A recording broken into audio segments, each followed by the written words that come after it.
In the quiet suburbs of Italy, during the early 2000s, a young woman known to the world only as Giulia began a terrifying journey. It started subtly. Giulia, once vibrant and full of life, became withdrawn, plagued by severe depression and an inability to function in her daily life. Her family, deeply concerned, sought medical help. She was admitted to a psychiatric hospital where a team of doctors worked tirelessly to find a rational explanation for her deteriorating condition. They diagnosed her with severe psychiatric disorders, prescribing a regimen of medications and therapy. For a time, it seemed like a conventional, albeit tragic, case of mental illness. The hospital walls, sterile and white, were meant to be a place of healing, but for Giulia, they became the backdrop to a deepening nightmare. Despite the doctor's best efforts, her condition only worsened. The medication seemed to have no effect. She would stare into space for hours, sometimes whispering in languages she had never learned. This was just the beginning. The medical professionals were stumped. Giulia's behavior grew more erratic, more unsettling. She began refusing food, claiming it was poisoned. She would scream for hours on end, her voice shifting from a terrified whimper to a guttural roar that seemed impossibly deep for her small frame. Hospital staff reported objects moving in her room when no one was near them. The line between a known psychological condition and something else entirely began to blur. Was this an extreme manifestation of her illness, or was another force at play? The doctors, grounded in science and reason, struggled to reconcile what they were witnessing with their medical training. They documented every bizarre occurrence, every inexplicable shift in her personality, but the data only deepened the mystery. They were trained to heal the mind, but what they were confronting seemed to be a battle for the soul.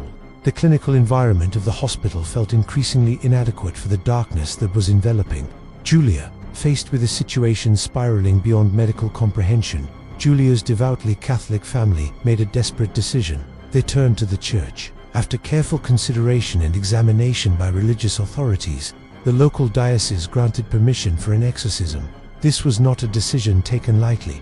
It represented an admission that Giulia's suffering might transcend the known world of science and medicine. A seasoned exorcist, a priest who had dedicated his life to confronting what he believed to be demonic forces, was assigned to her case. The setting shifted from the cold, clinical hospital to the solemn, candlelit austerity of a private chapel. The air grew thick with tension.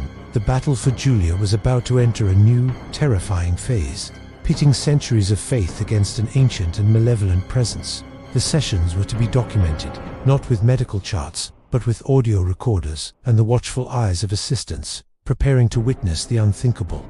The exorcism sessions began. The atmosphere was heavy, charged with a palpable sense of dread. As the priest began the rite of exorcism, reciting the ancient Latin prayers, Giulia's demeanor transformed violently. Her body, which had been frail and listless, suddenly writhed with unnatural strength. It took several strong individuals to hold her down. Her eyes, once soft and familiar, turned cold and filled with a chilling hatred. She screamed obscenities, her voice contorting into a chorus of different tones and pitches, some deep and masculine, others raspy and ancient. These voices mocked the priest, revealing hidden knowledge about his personal life, things no one outside his most intimate circle could possibly know. The room would grow inexplicably cold, and the flickering candlelight would cast long, dancing shadows on the walls, turning the sacred space into a theater of horror. Each prayer was met with a new wave of fury, a physical and spiritual assault that tested the resolve of everyone present. The phenomena escalated with each session. Giulia displayed knowledge of archaic languages, speaking fluent Latin and ancient Aramaic languages she had no formal education in. Medical experts who later reviewed the recordings confirmed the linguistic accuracy. Unable to explain how she could possess such knowledge, her body contorted into impossible positions, her joints dislocating and snapping back into place in ways that defied human anatomy. One of the most terrifying moments occurred when the priest presented a crucifix.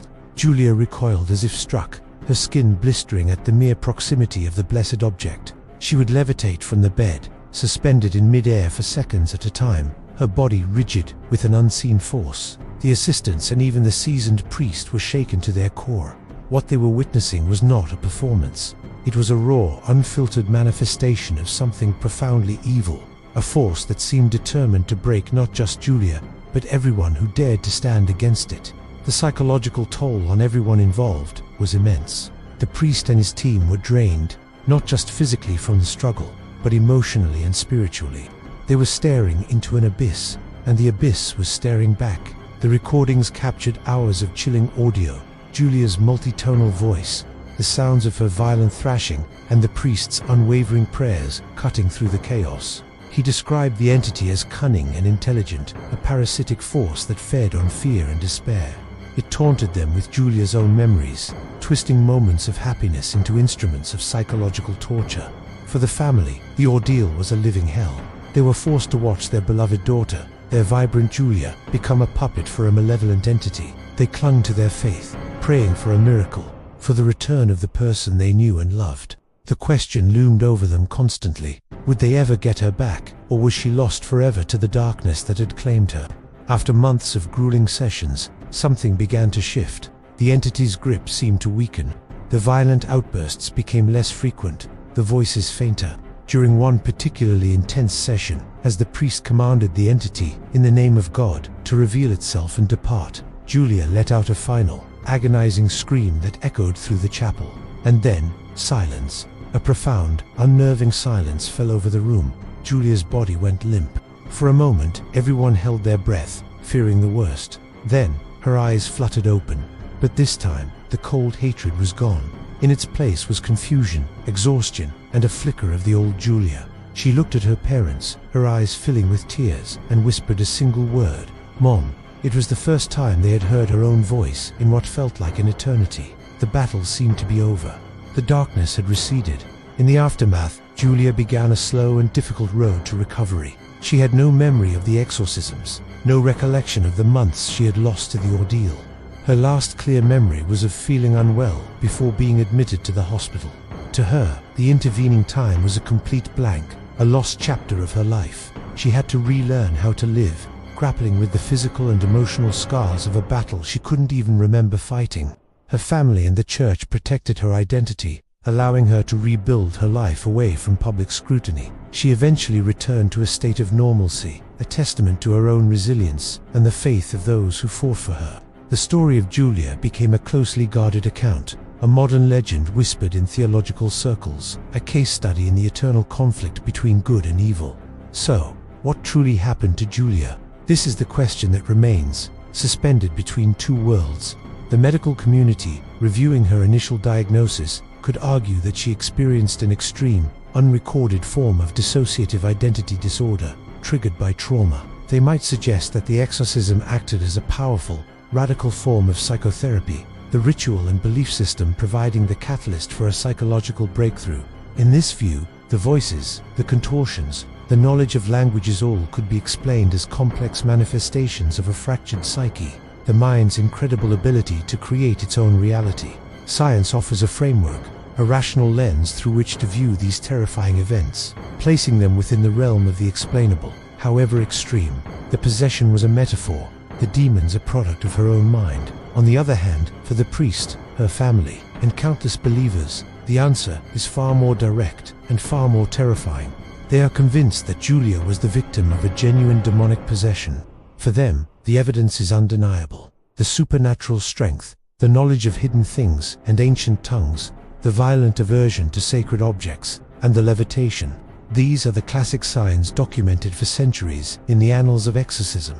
They believe that faith was the only weapon capable of defeating such a power, and that a miracle occurred. In this worldview, science is simply not equipped to measure or understand spiritual warfare.